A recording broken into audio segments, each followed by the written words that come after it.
Bueno, como una final, no sé, pero como un partido muy importante, o quizás uno de los partidos más importantes de la temporada, seguro que sí. Es un partido que seguramente va a marcar mucho lo que va a ser el Unión Popular de Langreo en la temporada. Creemos que el Numancia seguramente siente lo mismo. Estamos trabajando para conseguir victorias y bueno, nos está costando. Lo cierto es que nos está costando. Lo único que podemos hacer es seguir con el mismo ánimo y seguir intentándolo.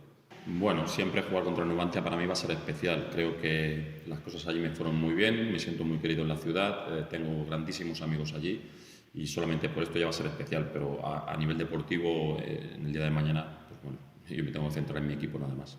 Bueno, pues que sea un equipo atrevido, que sea un equipo bueno, que como en un principio todos pensábamos estaba hecho para cosas mayores y iba a pelear por eso, pues que sea un equipo que intente venir aquí seguramente a ganarnos, a hacernos un partido complicado, a intentar buscar la victoria. Creo que va a ser un partido bonito, va a ser un partido intenso y vamos a ver luego lo que depara el resultado.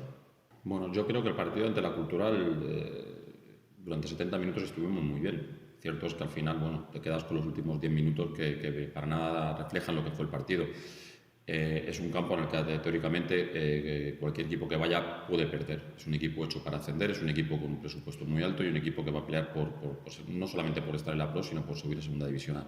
Con lo cual, esa derrota no nos tiene que hacer mella. Lo único que podemos hacer es olvidarla, intentar corregir los errores que en cada partido cometemos y ver que todo pasa por sacar un resultado positivo contra el Numancia y es posible una victoria. Las matemáticas dicen que sí.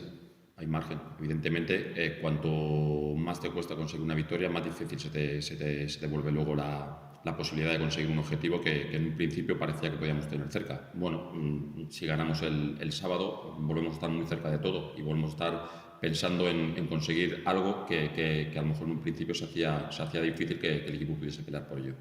Sí, bueno, recuperamos nada más que los sancionados y perdemos a Alisson. O sea que recuperamos dos y perdemos otro más.